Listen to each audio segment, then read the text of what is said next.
Gorilla के जंगल में लौट जाने के बाद राधा का जीवन पहले जैसा नहीं रहा। वह अब पहले से भी ज्यादा खामोश रहने लगी थी। उसकी आंखों में हमेशा एक अजीब सी बेचैनी रहती, जैसे वह किसी चीज को खोज रही हो जो कहीं खो गई थी। गांव में लोग उसके बदले हुए व्यवहार पर फुसफुसाने लगे। अब यह पागल हो गई है, पंचू काका ने कहा। कहीं जंगल की कोई बला इसे चिपक तो नहीं गई। बुजुर्ग महिलाएं कानाफूसी करने लगीं। राधा की मां ने उससे कई बार पूछा, तू इतनी गुमसुम क्यों रहती है, क्या बात है? राधा बस मुस्कुराकर कहती, कुछ नहीं मां, मैं ठीक हूं। राधा के अंदर कुछ नया जन्म ले रहा था। राधा को लगता था कि गोरिल्ला उसे छोड़कर नहीं गया, बल्कि वह अब उसके भीतर था।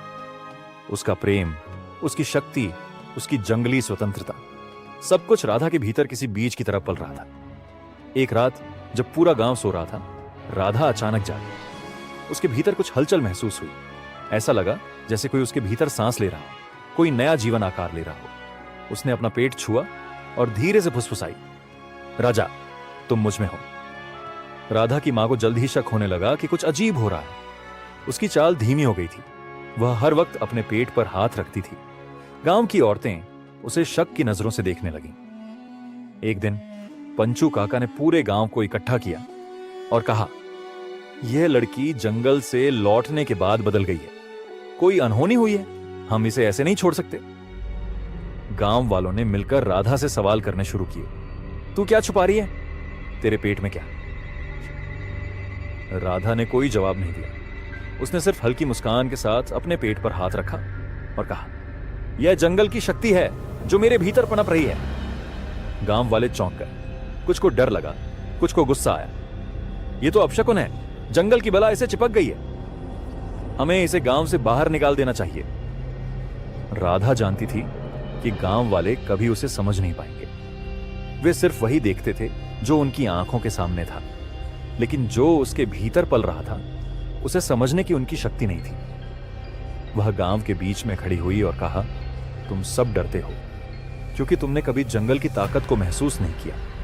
तुमने हमेशा उसे एक खतरे की तरह देखा, लेकिन मैंने उसमें प्रेम पाया, मैंने उसमें जीवन पाया, और अब वह जीवन मेरे भीतर बह रहा है। गांव वाले भौंचक्के रह गए। कुछ औरतों ने घबराकर सिर पर हाथ रख लिया।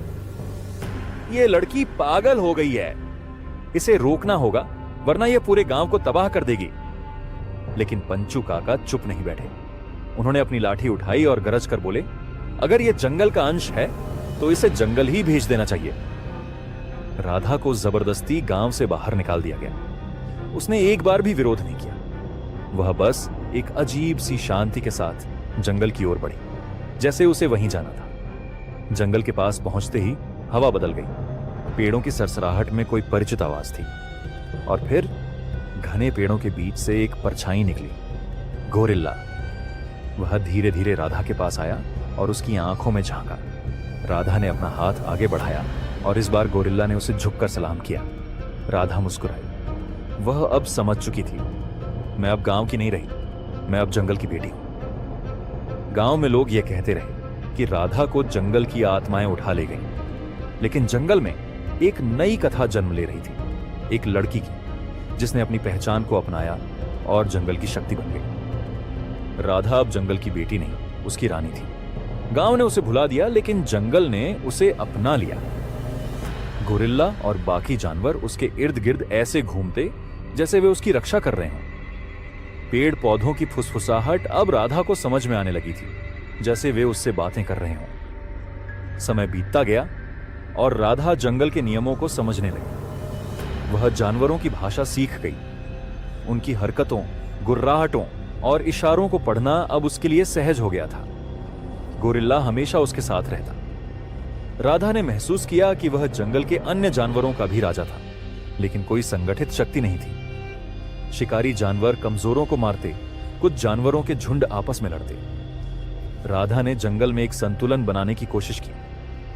वह गोरिल्ला राजा के साथ जंगल के कोने कोने तक गई, हर जानवर को यह समझाने कि जंगल में सिर्फ ताकत का राज नहीं चलेगा, यहां अब सह अस्तित्व का नियम होगा।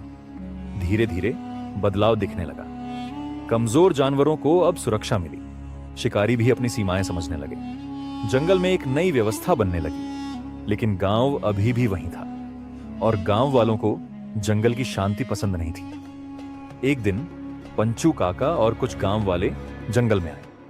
वे पेड़ों को काटने और जानवरों का शिकार करने आए थे, लेकिन उन्हें अंदाजा नहीं था कि जंगल अब पहले जैसा नहीं रहा। जैसे ही उन्होंने कुल्हाड़ी उठाई, गोरिल्ला राजा की गर्जना गूंजी और फिर पेड़ों के पीछे से राधा निकली। गांव वाले हक्के बक्के रह गए। राधा जिंदा है, पर यह कैसी दिख रही है? राधा अब साधारण लड़की नहीं थी। उसकी चाल में आत्मविश्वास था, उसके चेहरे पर जंगल की शक्ति झलक रही थी। उसने ठंडी आवाज में कहा, अब यह जंगल तुम्हारा नहीं, मेरा है।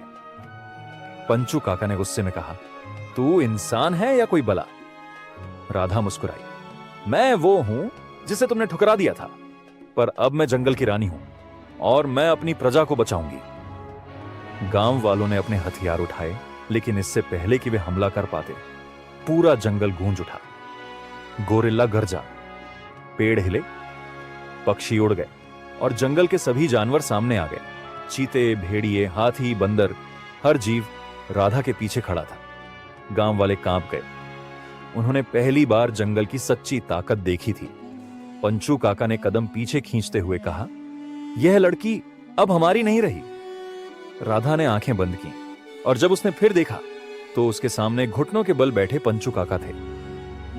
हमें माफ कर दो, जंगल की रानी। गांव वाले जंगल से भाग गए। समय बीतता गया और राधा जंगल की रानी बनकर अपने नए जीवन में रम गई। गोरिल्ला राजा, हाथी, भेड़िए और पक्षी, हर कोई उसे अपनी नेता मान चुका था। जंगल अब संतुलन में था, लेकिन यह शांति अधिक समय तक नहीं रहने वाली थी। एक रात जब पूरा जंगल चांद की रोशनी में नहा रहा था, राधा को एक गहरी पीड़ा महसूस हुई। वह जमीन पर बैठ गई, उसकी सांसें तेज हो गईं। जंगल के जानवर उसके चारों ओर इकट्ठा हो गए। गोरिल्ला राजा चिंतित था, लेकिन राधा जानती थी यह दर्द कोई सामान्य दर्द नहीं था। उस रात जंगल के भीतर एक नया जीवन जन्मा। जंगल का बेटा राधा ने एक पुत्र को जन्म दिया, एक ऐसा शिशु जो इंसानों की तरह था, लेकिन उसकी आंखों में जंगल की गहराई थी। उसकी त्वचा सांवली थी, लेकिन उस पर जंगल की मिट्टी का रंग चढ़ा था। उसकी पकड़ में गोरिल्ला राजा जैसी ताकत थी और उसकी चुप्पी में जंगल का रहस्य बसा था। गोरिल्ला राजा ने उसे अपनी बड़ी हथेलियों में उठाया और गर्जना की। पूरे जंगल ने इस नए उत्तराधिकारी का स्वागत किया। हाथियों ने चिंगाड़ मारी, भेड़िए भौंकने लगे और पक्षी आसमान में उड़कर मंडराने लगे। यह जंगल का नया राजकुमार था, राधा का पुत्र, जंगल का उत्तराधिकारी। लेकिन गांव में इस खबर ने डर और सनसनी फैला दी। कुछ लकड़हारे जो जंगल के किनारे गए थे, उन्होंने इस बच्चे की एक झलक देख ली थी। वे भागते हुए गांव लौटे और घोषणा की, राधा ने जंगल में एक दैत्य को जन्म दिया है। वह इंसान नहीं, जंगल की आत्माओं का बेटा है। पंचू काका, जो पहले ही राधा की शक्ति से जलता था, इस मौके को भुनाने में पीछे नहीं रहा। अगर वह बड़ा हुआ तो हमारे गांव के लिए खतरा बनेगा, हमें उसे खत्म करना होगा। जब राधा को इस खतरे की भनक लगी तो उसने गोरिल्ला राजा और जंगल के बाकी जानवरों के साथ तैयारी शुरू कर दी। अब यह सिर्फ जंगल बनाम गांव की लड़ाई नहीं थी, ये एक मां की अपने बेटे के लिए लड़ाई थी। गांव वाले जब जंगल की सीमा पर पहुंचे तो उन्हें लगा कि वे आसानी से इस बच्चे को पकड़ लेंगे, लेकिन उन्हें अंदाजा नहीं था कि जंगल अब पहले जैसा नहीं था। राधा अब सिर्फ एक मां नहीं, जंगल की रानी थी। उसने अपने बेटे को गोरिल्ला राजा की गोद में सौंपा और कहा, आज जंगल की शक्ति दिखाने का समय आ गया है। गांव वालों ने जैसे ही जंगल में कदम रखा, उन्हें चारों ओर से घेर लिया गया। गोरिल्ला, भेड़िए, सांप और पक्षी, हर जीव वहां था, लेकिन सबसे भयानक थी राधा की आंखें। तुम्हें लगता है कि तुम जंगल से ताकत छीन सकते हो? तुम्हें लगता है कि तुम मेरे बेटे को छू सकते हो? गांव वालों ने पहली बार राधा के भीतर छिपी सच्ची शक्ति देखी। उन्होंने पहली बार जाना कि अब वह सिर्फ गांव की लड़की नहीं, जंगल की देवी थी। पंचू काका ने डरते हुए घुटने टेक दिए। हमें माफ कर दो रानी, हम तुम्हारे बेटे को कभी नुकसान नहीं पहुंचाएंगे। राधा मुस्कुराई। उसने अपने बेटे को देखा, जिसने अभी तक एक शब्द भी नहीं कहा था, लेकिन उसकी आंखों में भविष्य की रोशनी थी। तुमने मुझे ठुकराया, लेकिन जंगल ने मुझे अपनाया। अब तुम सब जंगल से डरोगे। यह मेरा साम्राज्य है और यह मेरा बेटा, इसका उत्तराधिकारी। गांव वाले भाग गए। वे कभी जंगल लौटने की हिम्मत नहीं कर सके और राधा का पुत्र, जिसे अब वन पुत्र कहा जाता था, बड़ा होने लगा। उसकी चाल में गोरिल्ला राजा की ताकत थी, उसकी आंखों में जंगल की गहराई और उसकी आत्मा में राधा की बुद्धिमानी। वह इंसानों की भाषा भी समझता था और जानवरों की भी। वह जंगल की हर धड़कन से जुड़ा हुआ था। गांव के कुछ लालची लोगों ने जंगल को काटने और वहां खेती करने की योजना बनाई। उन्होंने सुना था कि जंगल के भीतर एक ऐसा स्थान है जहां जमीन सोने जैसी उपजाऊ है। पंचू काका के बेटे बलराम ने इस योजना को आगे बढ़ाने का बीड़ा उठाया। हम इतने सालों से जंगल से डरते आए हैं, लेकिन अब डरने का समय नहीं है। यह जंगल हमें बहुत कुछ दे सकता है। गांव वालों ने बलराम के नेतृत्व में कुल्हाड़ियों और मशालों के साथ जंगल में प्रवेश किया। जैसे ही गांव वालों ने पेड़ों को काटना शुरू किया, सांपों ने रास्ता घेर लिया। बंदरों ने पेड़ों से पत्थर गिराने शुरू कर दिए। पक्षी तेज आवाज में चीखने लगे, जैसे जंगल को चेतावनी दे रहे हो। लेकिन सबसे भयानक था वनपुत्र का आगमन। वनपुत्र अब पूरी तरह से जंगल का अभिन्न हिस्सा बन चुका था। उसकी लंबी और मजबूत काया पर जंगल की मिट्टी का रंग था। उसकी आंखें रात में चमकती थीं और उसकी सांसों में जंगल की गरज थी। जब वह गांव वालों के सामने आया तो बलराम चौंक गया। यह कौन है? राधा, जो अब जंगल की देवी के रूप में पूजी जाने लगी थी, पेड़ों के बीच से निकलकर बोली, यह वही है जिसे तुमने दैत्य कहा था।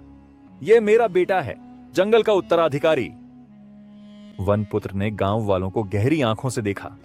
वह कुछ नहीं बोला, लेकिन उसकी उपस्थिति ही इतनी शक्तिशाली थी कि गांव वालों की हिम्मत जवाब देने लगी। बलराम ने गुस्से में कहा, हम इस जंगल को नहीं छोड़ेंगे, यह हमारी जमीन है। बलराम ने अपने आदमियों को हमला करने का आदेश दिया। यहीं पर वनपुत्र ने अपनी सच्ची शक्ति दिखाई। वनपुत्र ने अपने हाथों से एक पेड़ की मोटी शाखा तोड़ी और उसे जमीन पर पटका। उसकी शक्ति इतनी जबरदस्त थी कि जमीन कांप उठी। उसने पहली बार अपनी आवाज निकाली। यह एक इंसान की चीख नहीं थी, न ही किसी जानवर की गरज। यह जंगल की गूंज थी। गांव वाले डर से कांप गए। बलराम ने भाला उठाकर वनपुत्र पर फेंका, लेकिन इससे पहले कि वह उसे छू पाता, गोरिल्ला राजा बीच में आ गया। गोरिल्ला के सीने में भाला धंस गया। राधा की चीख पूरे जंगल में गूंज उठी। गोरिल्ला राजा ने अंतिम बार राधा की ओर देखा और फिर उसकी आंखें बंद हो गईं। वनपुत्र ने अपने पिता को मरते देखा। उसने गहरी सांस ली और उसकी आंखें लाल हो गईं। वनपुत्र ने एक जोरदार गर्जना की। सांप गांव वालों के पैरों में लिपटने लगे। बंदरों ने उनकी कुल्हाड़ियां छीन ली। भेड़ियों ने हमला कर दिया। हाथियों ने पेड़ों से लकड़ियां तोड़कर उन्हें खदेड़ना शुरू कर दिया। बलराम और उसके आदमी जंगल से भागने लगे, लेकिन जंगल ने उन्हें इतनी आसानी से जाने नहीं दिया। बलराम और कुछ गांव वाले जंगल से बचकर भाग गए, लेकिन जब वे गांव लौटे तो उन्हें एक भयानक सच का सामना करना पड़ा। गांव में अब कुछ नहीं बचा था। जो बचे थे वे बीमार पड़ चुके थे। गांव की मिट्टी बंजर हो चुकी थी। कुएं सूख गए थे। पंचू काका, जो कभी जंगल से शक्ति छीनने की कोशिश करता था, अब अपने घर के बाहर पड़ा हुआ था, भूखा प्यासा। राधा और वनपुत्र जंगल से गांव की ओर देख रहे थे। देखो मां, वनपुत्र ने कहा। उन्होंने जंगल को तबाह करना चाहा, लेकिन प्रकृति ने अपना न्याय कर दिया। राधा ने लंबी सांस ली। हां बेटा, यह जंगल सिर्फ हमारा नहीं, यह प्रकृति का संतुलन है। जो इसे तोड़ने की कोशिश करेगा, उसे खुद प्रकृति खत्म कर देगी।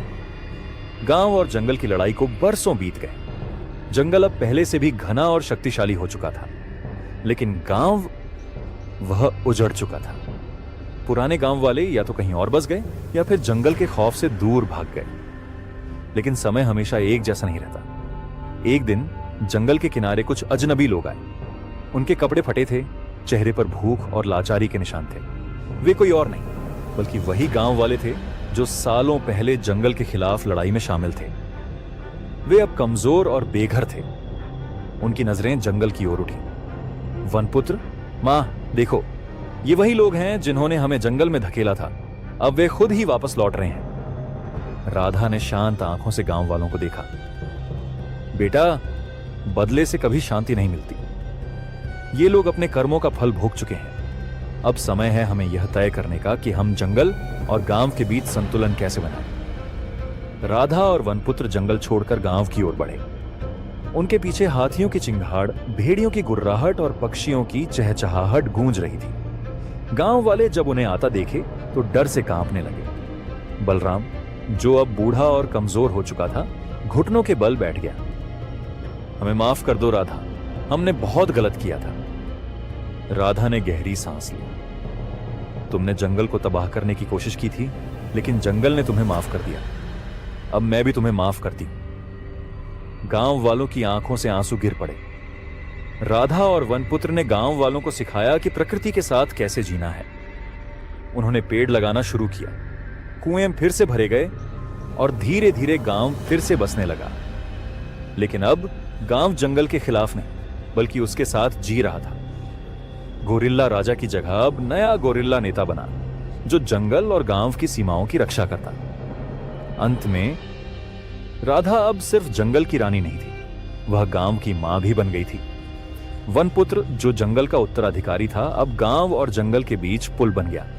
और जब भी कोई अजनबी गांव में आता तो उसे यह कहानी सुनाई जाती। यह गांव एक बार जंगल से लड़ चुका था, लेकिन अब जंगल और गांव एक ही आत्मा के दो हिस्से हैं। राधा और वनपुत्र की तरह कहानी खत्म नहीं हुआ, अभी एक नई दुनिया की शुरुआत है।